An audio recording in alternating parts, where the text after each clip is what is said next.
हड़प्पा सभ्यता जो है भारत की सबसे प्राचीन सभ्यता है, विश्व की सबसे प्राचीन सभ्यता हड़प्पा सभ्यता। तो आज तो सबसे महत्वपूर्ण विषय हमारा हड़प्पा है और हड़प्पा से एग्जाम में प्रश्न पूछा जाना है। हड़प्पा सभ्यता, ठीक है। हड़प्पा सभ्यता जो है ये भारत की सबसे प्राचीन सभ्यता है। विश्व की मेसोपोटामिया और मिस्र की सभ्यता के समकालीन एक सभ्यता हड़प्पा सभ्यता जो भारत में 2350 ईसा पूर्व से 1750 ईसा पूर्व के मध्य में। हड़प्पा सभ्यता जो है 2350 ईसा के पूर्व से 1750 ईसा के पूर्व तक की चलने वाली सभ्यता है। और ये सभ्यता भारत के उत्तर पश्चिमी एरिया में थी। मतलब भारत के किस क्षेत्र में? उत्तर पश्चिमी। माने प्राचीन काल में यह सभ्यता अफगानिस्तान, पाकिस्तान और भारत के क्षेत्रों में फैली हुई। भारत के वर्तमान स्थिति तो भारत की वर्तमान उत्तर पश्चिमी क्षेत्र में, इसके उत्तर पश्चिमी क्षेत्र में आपकी ये सभ्यता पनपी थी। कौन सी? हड़प्पा। तो सबसे पहले हड़प्पा सभ्यता की खोज से प्रश्न पूछा जाएगा। हड़प्पा सभ्यता की खोज। तो मैं आपको बता दूं कि इस भारत में हड़प्पा सभ्यता की खोज के पूर्व बाद में जो है हम वैदिक सभ्यता की बात करते हैं। थोड़ी सी क्या है कि भारत के इतिहास की जानकारी हमें, हमारे प्राचीन इतिहास की जानकारी हमें वेदों से प्राप्त होती है। और सबसे प्राचीन वेद ऋग्वेद है, यजुर्वेद, सामवेद, अथर्ववेद, तो वेदों से प्राप्त होती है। लेकिन वर्ष 1921 से पहले हम हमारा इतिहास वेद तक मानते थे, अर्थात वैदिक सभ्यता तक ही मानते थे। लेकिन 1921 में आपके दयाराम सहानी और 1922 में राखल दास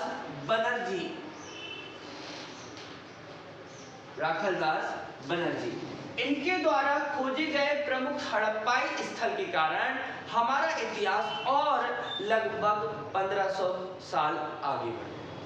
ठीक है, तो हड़प्पा सभ्यता की खोज से प्रश्न पहला पूछा जाएगा। तो हड़प्पा सभ्यता की खोज 1921 में, उस स्थल का नाम है हड़प्पा। खोजकर्ता कौन है? तो खोजकर्ता से प्रश्न पूछा जाएगा। तो आपको याद रखना, दयाराम सहानी, ठीक है। और 1922 में ईस्वी में जो एक नया स्थल खोजा गया जिसका नाम है मोहनजोदड़ो, इसके खोजकर्ता है आपके राखल दास बनर्जी।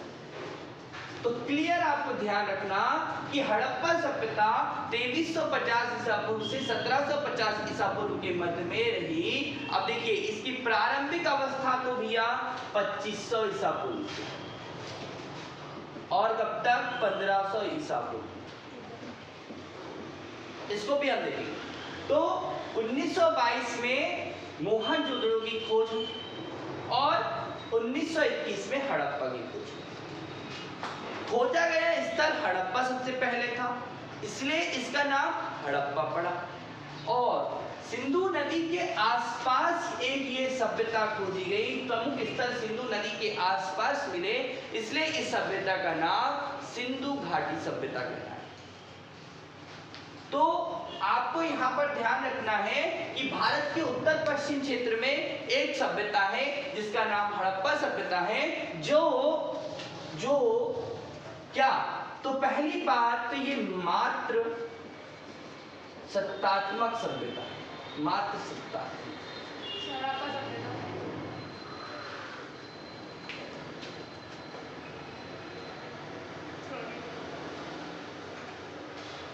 यहाँ पर जो है हड़प्पा सभ्यता जो है कौन सी है? मात्र सत्तात्मक सभ्यता। इंडस वैली सिविलाइजेशन जो है वो कैसी है? मात्र सत्तात्मक। कांस्य युगीन सभ्यता। कैसी सभ्यता है? कांस्य युगीन सभ्यता। मतलब यहाँ पर कांसे के बर्तन का प्रयोग किया जाता है, ठीक है, कांसे का। अभी हमने इससे पहले की कक्षाओं में देखा कि भैया सबसे पहले हमने पाषाण काल पढ़ा। पाषाण काल को देखो तो पाषाण काल में पाषाण की वस्तुएं, पाषाण के औजारों का प्रयोग किया जाता है, माने पत्थर। उसके समय में 4000 ईसा पूर्व से 1000 ईसा पूर्व तक के हम ताम्र पाषाण कालीन स्थलों का देखते हैं, यानी कि हम तांबे के साथ साथ मतलब पत्थरों के साथ साथ हम किसका प्रयोग कर रहे हैं? तांबे का प्रयोग कर रहे हैं, ताम्र पाषाण। लेकिन ये सभ्यता जो है ये कांस्य युगीन सभ्यता है, यहाँ पर कांसे का प्रयोग हो रहा है। तो कांसे का कैसे? कांसे तो ये एक मिश्र धातु है कांसे, तो इसका प्रयोग होता है टीन और पीतल को मिलाकर। आगे देखेंगे हम, इसको समझेंगे। इसके बाद में विश्व की सबसे प्रथम नगरीय सभ्यता, प्रथम नगरीय सभ्यता, इसके हम विशेषताओं को भी देख रहे हैं, इसके नाम को भी देख रहे हैं। तो हड़प्पा सभ्यता विश्व की सबसे प्रथम कैसी सभ्यता है? नगरीय सभ्यता। पूरे नगर व्यवस्थित पक्की ईंटों का प्रयोग किया, ग्रिड पद्धति में नगर की स्थापना हुई, ठीक है, पक्की ईंटों के मकान रहे, ठीक है, सड़कें रही। तो यहाँ पर ये नगरीय सभ्यता है। उन्नत जल प्रबंधन, इस हड़प्पा सभ्यता की एक और विशेषता है उन्नत जल प्रबंधन। मतलब जो जल है निकासी का, जो भी हड़प्पा सभ्यता के अपने घरों के जो जल थे वो एक नाली के माध्यम से, मुख्य नाली से जुड़कर नगर के बाहर जाता था, ठीक है। तो ड्रेनेज सिस्टम यहाँ का बहुत ही बढ़िया था हड़प्पा सभ्यता का।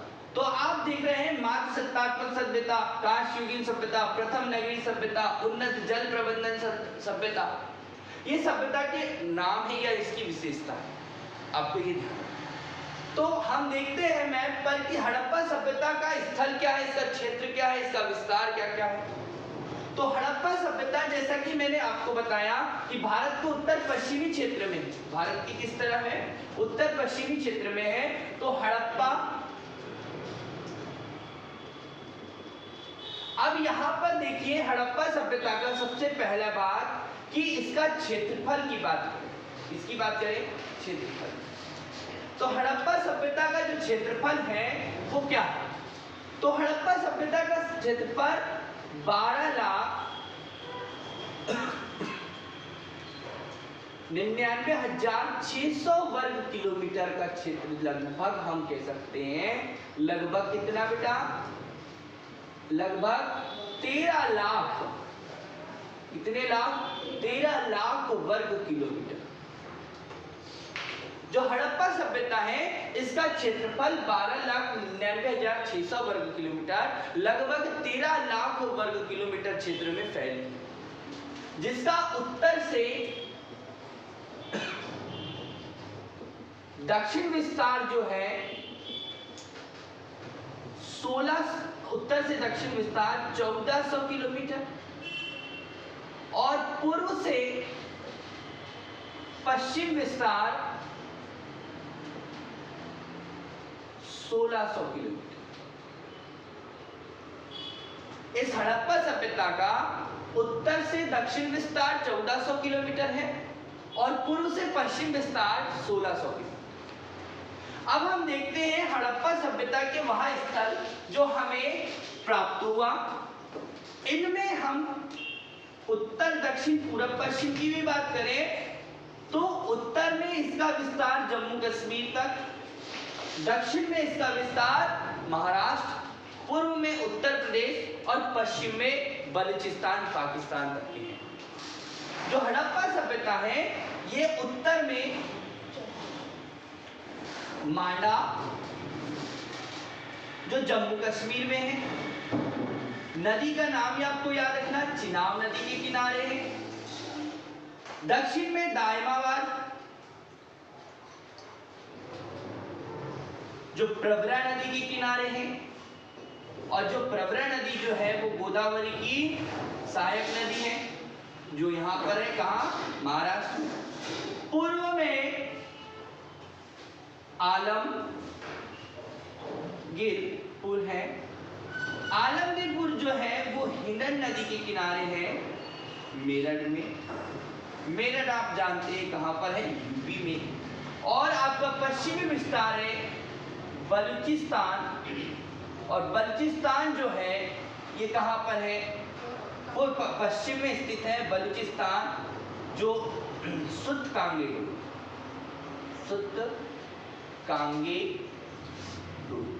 कांगे डोर बलूचिस्तान जो दस्क नदी के किनारे है। बलूचिस्तान कहाँ पर है, पाकिस्तान, ईरान के किनारे, ईरान के पास, ठीक है। ईरान वाला जो इराक ईरान आप देखेंगे ना वहाँ पे, तो हमारे जो भारत और भारत के बाद में पाकिस्तान, पाकिस्तान के बाद में ईरान आता है। अगर हम इधर पश्चिम में जाते हैं तो आपको ये ध्यान रखना है। तो इसको हम मैप पे देखते हैं तो क्या देख रहे हैं कि जो हड़प्पा सभ्यता है ये भारत के प्राचीन सभ्यता में से एक, जो जम्मू कश्मीर, अगर इसको पूरी तरह से हम देखते हैं जम्मू कश्मीर राज्य के साथ में, तो आप देखेंगे कि भारत जो है, भारत का उत्तर पश्चिमी एरिया जिसपे हम अभी वर्तमान में जम्मू कश्मीर, राजस्थान और अन्य भाग को बात करेंगे। चलिए, तो ये इतना मैं बना रहा हूं। जम्मू कश्मीर की मैंने बात करी और आप अच्छे से जानते हैं कि इस जम्मू कश्मीर के पास में यहां से एक नदी जा रही है, ये वाली। यहां पर एक नदी है, मानसरोवर झील है, मानसरोवर झील, और इस मानसरोवर झील से एक नदी का उद्गम होता है जिसका नाम है सिंधु। आप जानते हैं सिंधु नदी कहाँ जाती है, तो सिंधु नदी आपकी कराची के निकट अरब सागर में गिर जाती है, गिरती है नहीं गिरती है, तो सिंधु नदी यहाँ पर आ गया। सिंधु नदी के आसपास के जितने भी स्थल हैं, अब सिंधु नदी और उसकी सहायक नदियों के द्वारा उनके क्षेत्र में जो भी स्थल प्राप्त हुए वो हड़प्पा सभ्यता में हुए, इसलिए इस सभ्यता को हमने क्या कहा, सिंधु घाटी सभ्यता कहा। तो मानसरोवर झील से निकलती है आपकी कौन सी नदी, सिंधु नदी, और सिंधु नदी भारत की उस समय अविभाजित भारत की सबसे बड़ी नदी, वर्तमान में भारत की सबसे बड़ी नदी गंगा है। तो इस नदी के पास, अब इसकी सहायक नदी है चिनाब, इसकी सहायक नदी है रावी, ठीक है। तो जम्मू कश्मीर राज्य अभी तो केंद्र शासित प्रदेश हो गया। तो आप जानते हैं कि उत्तराखंड आपके यहाँ पर हिमाचल प्रदेश है, हिमाचल प्रदेश के बाड़ा लाचा, और यहाँ पर एक दर्रा है, तो दर्रे से चंद्र और भागा नदी के नाम से जानी जाती है, यानी कि चिनाब नदी। तो जम्मू कश्मीर में यहाँ कहीं मांडा नाम का एक जिला है, मांडा नाम का एक क्षेत्र है, जहां पर आपका जो भी हड़प्पा सभ्यता का सबसे उत्तरी विस्तार है, चिनाब नदी। आप जानते हैं चिनाब, यहीं पर रावी नदी है, और रावी नदी भी चिनाब नदी में मिल जाती है। और आप जानते हैं कि रावी नदी के किनारे हड़प्पा नाम की एक जगह प्राप्त हुई है, इसीलिए अब आपसे प्रश्न पूछा जाएगा कि हड़प्पा किस नदी के किनारे है, तो आपको ध्यान रखना होगा हड़प्पा जो है वो रावी नदी के किनारे। कौन सी नदी के किनारे बेटा, रावी नदी के किनारे। तो हड़प्पा ये वाला शब्द। आगे बढ़ते तो मांडा हड़प्पा ये उत्तरी विस्तार है। अब हम दक्षिण में चलें तो दक्षिण में यहाँ पर गोदावरी नदी है। गोदावरी नदी आप जानते हैं कि गोदावरी नासिक के पास से निकलती है, त्रंबक की पहाड़ी से 1465 किलोमीटर बहते हुए बंगाल की खाड़ी में जाकर गिर जाती है, डेल्टा का निर्माण करती है, भारत की दूसरी सबसे बड़ी नदी है। किसकी बात करी हमने, गोदावरी की। और गोदावरी के समान एक नदी गंगा, तो गंगा नदी भारत की सबसे बड़ी नदी और गोदावरी नदी भारत की दूसरी सबसे बड़ी नदी। ध्यान रखेंगे आप, 5 नदियों को क्रम याद रखना आप, गंगा, गोदावरी, फिर उसके बाद में कृष्णा,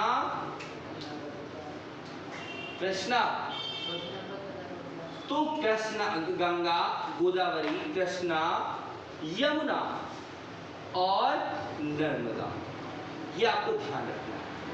अगर हम उनके किलोमीटर से देखें तो 2525 किलोमीटर आपकी गंगा, 1465 किलोमीटर गोदावरी है ना, 1400 किलोमीटर कृष्णा, यमुना 1365 किलोमीटर और नर्मदा 1312 किलोमीटर। क्लियर है? तो ये ध्यान रखना बच्चों, यहां से एग्जाम में प्रश्न पूछा जाएगा। ठीक है, तो आपकी गोदावरी नदी जो है वो नासिक वाले क्षेत्र में। अब यहाँ पर जो यहाँ पर है, तो यहाँ दायमाबाद नाम की जगह है जो गोदावरी नदी की सहायक नदी प्रवरा है, वहां पर स्थित है। तो इसका दक्षिण विस्तार यहाँ पर हो गया। दक्षिण विस्तार प्रवरा नदी के किनारे दायमाबाद। आप लोग ध्यान रखना है कि ये हमारा हड़प्पा सभ्यता का दक्षिण विस्तार है। अब हम पूर्व की बात करें तो हड़प्पा सभ्यता का पूर्वी विस्तार आपका यहाँ पर मेरठ है, और मेरठ नाम में आलमगीरपुर। क्या है? आलमगीरपुर। आलमगीरपुर जो है वो मेरठ में स्थित है। इसकी ये जिस नदी किनारे, इस नदी का नाम है हिंडन नदी। कौन सी नदी? हिंडन नदी, यूपी में आलमगीरपुर। अब हम आगे चले तो बलूचिस्तान की बात करें, बलूचिस्तान की बात करते हैं। तो बलूचिस्तान में एक स्थान है जिसका नाम है सुतकांगेडू। इस सुतकांगेडोर में भारत इस हड़प्पा सभ्यता का अंतिम विस्तार है, यानी कि पश्चिमी विस्तार है। कौन सा विस्तार बेटा?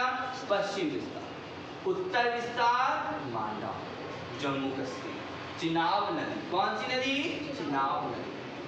दक्षिण विस्तार प्रवरा नदी, पूर्वी विस्तार हिंडन आलमगीरपुर, और पश्चिमी विस्तार सुतकांगेडोर 10 किलोमीटर। तो ये आप यहाँ पर देख रहे हैं कि हड़प्पा सभ्यता जो है उत्तर, दक्षिण, पूरब, पश्चिम। अब इसको हम मिलाकर देखते हैं तो हड़प्पा सभ्यता की आकृति को देखें तो एक त्रिभुजाकार आकृति मिलती है। त्रिभुजाकार आकृति। अब आप सोचेंगे कि सर त्रिभुजाकार में कुछ बहुत ही बड़ा है, तो बेटा ये कुछ थोड़ा सा शेप इसका ज्यादा है। यहाँ पर हम ऐसे जाएंगे, ये लगभग त्रिभुजाकार आकृति ही है। सर ये क्वेश्चन पूछा था। ठीक है, पूछिए। सर ये क्वेश्चन पूछा था पेपर में। ठीक है, तो हड़प्पा सभ्यता जो है वो त्रिभुजाकार आकृति को लिए। त्रिभुजाकार आकृति में आप देख पा रहे होंगे कि यहाँ पर इसका उत्तर से दक्षिण विस्तार मैंने आपको बताया कितना, 1400 किलोमीटर, और पूर्व से पश्चिम विस्तार मैंने आपको बताया 1600 किलोमीटर। आप देख रहे होंगे कि इसका विस्तार यहाँ पर ज्यादा है और उत्तर से दक्षिण विस्तार कम है। यहां से क्वेश्चन आपको बने। ठीक है, हड़प्पा सभ्यता में खोजा गया सबसे प्रमुख स्थलों की बात करें हम तो प्रमुख स्थल में हम देखते हैं कि हड़प्पा सभ्यता में प्रमुख स्थल हड़प्पा है। सबसे पहले तो यही देखो, हड़प्पा जो है वो रावी नदी के किनारे है। कौन सी नदी के किनारे है? रावी नदी के किनारे। मोहनजोदड़ो की बात करें, ये सिंधु नदी के किनारे, मोहनजोदड़ो सिंधु नदी के किनारे। लोथल बहुत ही इंपॉर्टेंट है, लोथल भोगवा नदी के किनारे,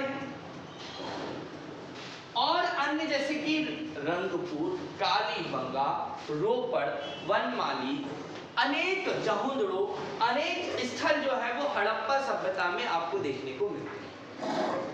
ठीक है, तो हड़प्पा सभ्यता की मैंने ब्रीफ में जानकारी आपको थोड़ी सी जानकारी दी है कि हड़प्पा सभ्यता प्राचीन सभ्यता है। अब देखिए क्या हो रहा है कि हड़प्पा सभ्यता के लोग कहां से आए हैं। हड़प्पा सभ्यता के लोग मिस्र की सभ्यता और मेसोपोटामिया की सभ्यता के बारे में भी बताया मैंने आपको, तो मैं इसको रफ करता हूं। देखिए इधर से आप जो आपका बलूचिस्तान है, जो आपका क्या है बलूचिस्तान है, उसको देखो ये पश्चिम में, और हम जैसे ही इधर आगे बढ़ते हैं तो एक स्थल आता है आपका मेसोपोटामिया की सभ्यता वाला स्थल। इस दजला और फरात, यहाँ पर ईरान है और यहाँ इराक है। इस क्षेत्र में मेसोपोटामिया की सभ्यता है। मेसोपोटामिया की सभ्यता, इस क्षेत्र में कौन सी सभ्यता है? मेसोपोटामिया की सभ्यता। यहाँ कौन सी नदी है? दजला और फरात नदी जो है यहाँ पर एक, ये वाली खाड़ी जो है वो फारस की खाड़ी है, फारस की खाड़ी है, ठीक है। तो ये मेसोपोटामिया की सभ्यता दजला फरात नदी के किनारे है और ये फारस की खाड़ी। इससे हम थोड़ा आगे बढ़ते हैं तो यहाँ पर मिस्र की सभ्यता है, मिस्र की सभ्यता। और मिस्र जो है वो नील नदी के किनारे है। मिस्र जो है वो कौन सी नदी के किनारे है? नील नदी के किनारे है। तो ये सभ्यता जो है मिस्र की सभ्यता एक अलग हो गई, यहाँ पर मेसोपोटामिया की सभ्यता और यहाँ पर हड़प्पा। तो इन सभ्यता के से देखते हैं तो इन सभ्यता से उन्नत सभ्यता हमारी है। इस सभ्यता के स्ट्रक्चर से अच्छा स्ट्रक्चर हमारी सभ्यता का है। यहाँ पर उन्नत जल निकासी है, यहाँ मात्र सत्तात्मक सभ्यता है। तो ये एक समय की सभ्यता है, ये आपको ध्यान रखना है। मिस्र की सभ्यता, मेसोपोटामिया की सभ्यता। मेसोपोटामिया की यहाँ पर इसे मेहुला के नाम से जाना है। कपास का सबसे पहले प्रयोग जो है वो हड़प्पा वासियों ने किया, इसको सीडन कहा जाता है। जौ का प्रयोग किया यहाँ पर खाने के लिए, ठीक है। यहाँ सबसे महत्वपूर्ण पूजनीय जो जीव था वो था आपका कुबड़ वाला सांड। कुबड़ वाला सांड जो था वो पूजनीय था। तो ये आपको यहाँ पर ध्यान रखना है। तो आपके एग्जाम में यहाँ से प्रश्न पूछा जाना है जो हड़प्पा सभ्यता है इससे, ठीक है। तो यहाँ से क्वेश्चन बनेंगे, आप एक एक करके ध्यान रखें। यहाँ पर इनसे क्वेश्चंस जो है पूछे जाने हैं। ओके, कोई प्रश्न हो तो पूछ लीजिए भाई।